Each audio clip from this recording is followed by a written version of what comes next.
మతిరుపపన్నా ఇతి మతిరుపకల్పితా వితృష్ణ భగవతి సాత్వత పుంగవే విభూమ్ని స్వసుఖముపగతే క్వచిద్విహర్తుం ప్రకృతిముపేయుషి యద్భవ ప్రవాహ అనే మొదటి శ్లోకంలో స్తుతి చేస్తున్నాడు.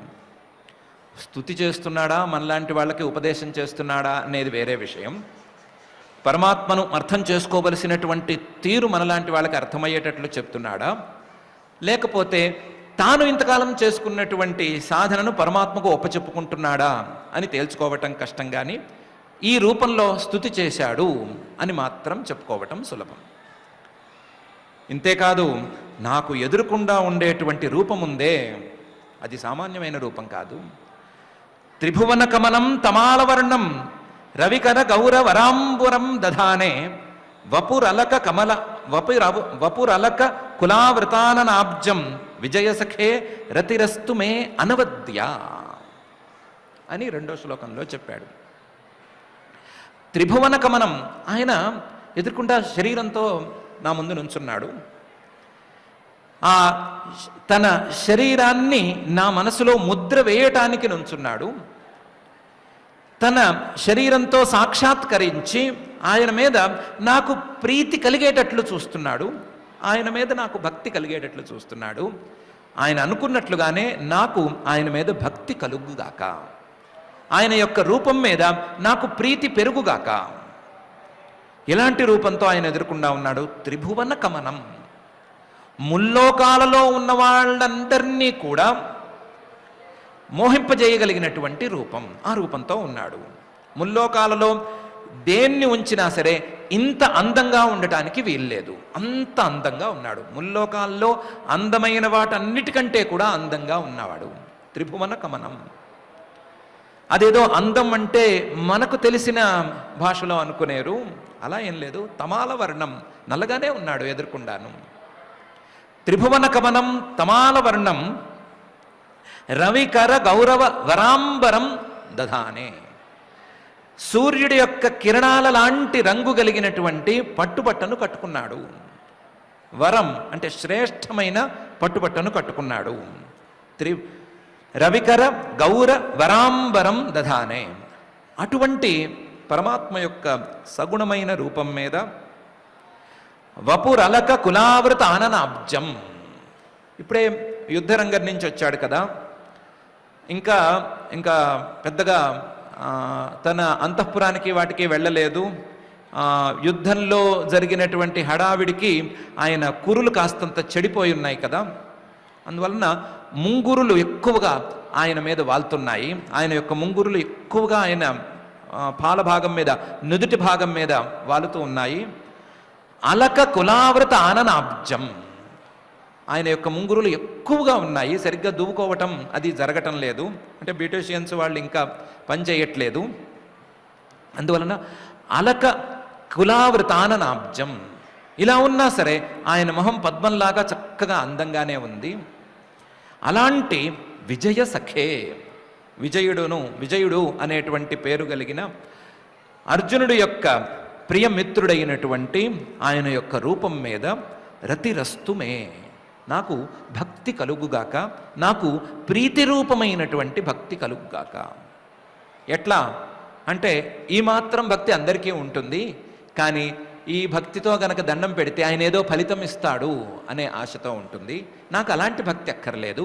అనవద్య, ఏ రకమైనటువంటి దోషంతో కామంతో నిమిత్తం లేనటువంటి భక్తి నాకు కలుగుగాక. విజయసఖే రతిరస్తుమే అనవద్య, పేరు చెప్పడం విజయసఖే అన్నాం కదా అని, విజయసఖే విజయానికే స్నేహితుడైనటువంటి వాడు అనే అర్థం వచ్చేస్తుంది. అప్పుడు విజయం కోరుకుంటూ నేను ఇలా భక్తి కావాలి అంటున్నాను అని అనిపిస్తుంది. నాకు ఆ విజయం ఏమీ అక్కర్లేదు. రతిరస్తుమే అనవద్య, ఏ ఫలితంతోనూ సంబంధం లేనటువంటి కేవల పరిశుద్ధమైనటువంటి భక్తి ఆ పరమాత్మ యొక్క సగుణ రూపం మీద నాకు కలుగ్గాక అని రెండవ శ్లోకంలో అంటున్నాడు. త్రిభువన కమనం తమాలవర్ణం రవికర గౌర వరాంబరం దధానే వపురలక కులావృత ఆననాబ్జం విజయసఖే రతిరస్తు మే అనవద్య అని. యుధి తురగరజో విధూమ్ర విశ్వ కచ లులిత శ్రమవార్యలంకృతాస్యే మమ నిశిత శరైర్ విభిద్యమానత్వచి విలసత్ కవచేస్తు కృష్ణ ఆత్మ. ఏమయ్యా, ఏమైనా ఇది నీకు న్యాయంగా ఉందా? నిన్నటి దాకా యుద్ధంలో నువ్వు చేయరాని అక్రమం ఉందా? 10 రోజుల పాటు యుద్ధం చేసావు కదా. 10 రోజుల పాటు ఎప్పుడు యుద్ధం చేసినా సరే, యుద్ధంలో ఎప్పుడు శ్రీకృష్ణుడు ఎదురుపడ్డా సరే, అర్జునుడి సారథిగా శ్రీకృష్ణుడు ఎదురుపడ్డా సరే, ఆయన మీద బాణాలు తప్ప ఏమైనా వేసావా నువ్వు? ఆయన మీద బాణాలే కదా వేస్తూ వచ్చావు. యుద్ధంలో రథికుడు ఎదురైనప్పుడు సారథిని కొట్టడం మామూలు, అందరూ కొడతారు. నువ్వు మాత్రం ఎక్కువగా కొట్టావు కదా, ఆయన్నే ఎక్కువగా కొట్టావు కదా. నిన్నటి దాకా బాణాలతో కొట్టి ఈరోజేమో నాకు భక్తి అంటావేమిటి అని అడుగుతారేమో. అది కూడా భక్తిలో భాగమే పోండి అని ఈ శ్లోకంలో అంటున్నాడు. యుద్ధంలో తురగ రజో విధూమ్ర విశ్వక్, తురగ ఆ గుర్రాల తాలూకు గిట్టల నుంచి ధూళి ఎగసి పడుతూ ఉండగా, ఆ ధూళి ఎగిరి చివరికి అక్కడ ఉండేటువంటి మనుషుల నెత్తి మీద కూడా పడుతూ ఉండగా, శ్రీకృష్ణుని నెత్తి మీద కూడా ఆ గుర్రాల తాలూకు ధూళి, గుర్రాల గిట్టల తాలూకు ధూళి పడింది.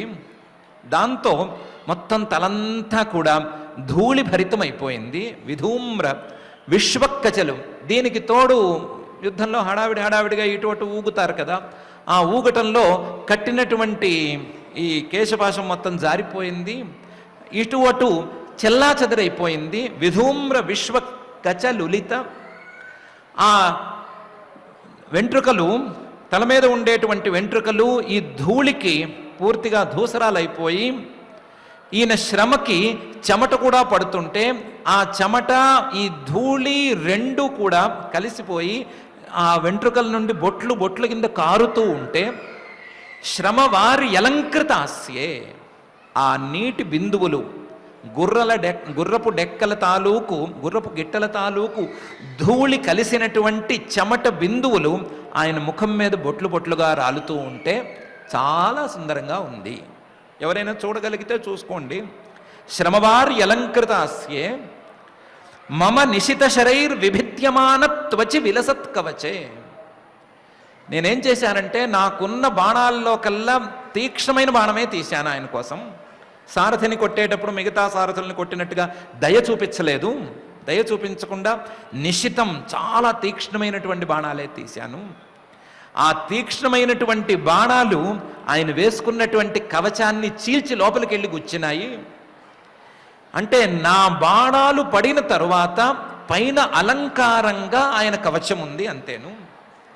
మమ నిశిత శరైర్ విభిద్యమాన త్వచి విలసత్ కవచే. ఈ బాణాలు, నేను వేసిన బాణాలేవి ఆయన కవచాన్ని ఏమాత్రం లెక్క చేయలేదు, లోపలికి దూసుకెళ్ళిపోయినాయి. కవచం అలంకృతంగా ఉంది, అలంకారంగా మాత్రమే ఉంది. కానీ నా మనస్సు ఆయన మీదే లగ్నమయ్యింది. అప్పుడు జరిగినటువంటి ప్రతి సంఘటన నా మనసులో అలాగే ఉంది. ఆయన మీద ఎంత ధూళి పడింది, ఎంత ధూళి పడితే ఆయన ముంగురులు ఎంత కదిలినాయి, ఎంత కదిలితే ఆ చెమట ధూళి కలిసి బిందువులుగా ఎన్ని బిందువులు రాలినాయి అని అన్నీ నాకు లెక్కగానే ఉన్నాయి. నేను యుద్ధంలో కూడా ఆయన్ని భక్తిగా చూశాను, ఆయన్ని మాత్రమే గమనించాను. ఈ అర్జునుడు లాంటి పిల్లకాకులు నాకు లెక్కేలేరు, వాళ్ళనేం లెక్క చేయలేదు. ఈ శ్రీకృష్ణుణ్ణి బాణాలతో పూజించుకోవాలి అని పూజించుకున్నాను. చేతిలో పూలున్నవాడు పూలేసి పూజ చేస్తాడు, చేతిలో బాణాలు ఉన్నవాడు ఏం చేస్తాడు? బాణాలు వేసి పూజ చేసుకుంటాడు. నా చేతిలో బాణాలు ఉన్నాయి, అదేమో యుద్ధరంగం, అదేం పూజ గది కాదు, యుద్ధరంగం. యుద్ధరంగంలో ఏం చేయాలి? యుద్ధం చేయాలి. ఆయనే చెప్పాడు కదా, స్వకర్మణా తమభ్యర్చ్య సిద్ధిం విందతి మానవ అన్నాడు కదా. నా కర్మ ఏంటి? యుద్ధం చేయటం. ఆ యుద్ధం చేయటంలో భాగంగా నాకున్న బాణాలన్నీ పూలుగా మలిచి ఆయన మీద వేసేసాను. పువ్వు అంటే పరమాత్మ పాదానికి చేరాలి అని అనుకునేటట్లుగా నా బాణం ఆయన లోపలికి చేరాలి అని గట్టిగా వేశాను. ఎంత లోపలికి చేరింది అంటే కవచాన్ని పగలగొట్టుకుని లోపలికి దూరిపోయినాయి. అలా దూరిపోయేట్టుగా నేను పూజ చేసుకున్నాను, నేను భక్తిగా వేసుకున్నాను, ఆయన సంతోషంగా తీసుకున్నాడు. అప్పుడు కూడా నా మనస్సును ఆయన మీద నుంచి కదలనివ్వలేదు. అలాంటి కృష్ణుడి మీద నా ఆత్మ, నా మనస్సు స్థిరంగా నిలుచునుంది. మనస్సును కదలనివ్వలేదు. నేను చేసే పనులన్నిటినీ ఆయన మీద భక్తిగానే చేస్తున్నాను. అలాంటి రూపంలో నాకు కనిపించిన, ఇప్పుడు ఎదురుకుండా చతుర్భుజ రూపంలో కనిపిస్తున్నటువంటి ఆ శ్రీకృష్ణుడి మీద నా మనస్సు స్థిరంగా నిలిచిపోవాలి అని మాత్రమే నేను ప్రార్థిస్తున్నాను అని భీష్మాచార్యుడు చక్కగా అంటున్నాడు. ఈ మాట అనుకున్న తర్వాత పైకి ఇప్పుడే వెళ్ళటం అంత న్యాయం కాదేమో అని అనిపిస్తుంది. మానవులందరూ మేము చాలా బిజీగా ఉన్నాము, మాకు కనీసం భగవంతుడి గురించో మరొకరి గురించో ఆలోచించటానికి వ్యవధి లేదు అని చెప్పుకుంటూ ఉంటారు. కానీ భీష్మాచార్యుడు నిజమైన బిజీగా ఉండేటువంటి క్షణంలో ఏ వైపు నుంచి ఏ ఆయుధం వస్తుందో, తెలిసినవాడు వేశాడో, ఎవరికో వేసింది మనకు తగులుతుందో, తెలియకుండా వేశారో, అది అస్త్రమో బాణమో ఖడ్గమో గదో మరొకటో తెలియకుండా అన్నిటి నుంచి తనను తాను రక్షించుకుంటూ, తన చుట్టూ ఉన్న వాళ్ళని కూడా రక్షించడానికి ప్రయత్నం చేసుకుంటూ, రాజును గెలిపించాలనే ప్రయత్నం చేసుకునేంత అతి తీవ్రమైన హడావిడిలో ఉన్నవాడు ఎదుర్కొంటా కృష్ణుడు కనిపించేసరికి నాకు ఆయన మీదే భక్తి, ఆయన్ని నేను పూజించుకున్నాను, ఆయనలో ఇలా బొట్లు బొట్లు కింద జారిపోయినాయని ప్రతిదీ స్క్రీన్ ప్లే చెప్పినట్టు చెప్తున్నాడు కదా. ఇంతకంటే బిజీగా ఉండటానికి మరొకరికి అవకాశం ఉందా? భీష్మాచార్యుడు యుద్ధంలో ఉన్నప్పటికంటే కూడా ఎవరైనా బిజీగా ఉండగలరా అంటే లేదనే చెప్పాలి కదా. ఆయనకే అది సాధ్యపడినప్పుడు, అంత బిజీగా ఉన్నవాడికే సాధ్యపడినప్పుడు, మామూలు చిన్న చిన్న బిజీ మనమే కల్పించుకున్నటువంటి బిజీల్లో ఉండేటువంటి బిజీ స్కెడ్యూల్లో ఉండేటువంటి మనకు భగవంతుడి మీద బుద్ధి పెట్టడం అనేది సాధ్యం కాదు అని ఎలా అనుకోవాలి? అది కేవలం మనం కల్పించుకున్నటువంటిదే కానీ వాస్తవం కాదు అని మాత్రం ఇప్పుడైతే అనిపిస్తోంది కదా. ఈ ముసలాయన ఏమి సామాన్యుడు కాడు కదా, ఎంతో సాధన చేసి నిజమే చెప్తున్నాడు కదా. ఆ నిజాన్ని మనం ఎందుకు నిజం చేసుకోకూడదు?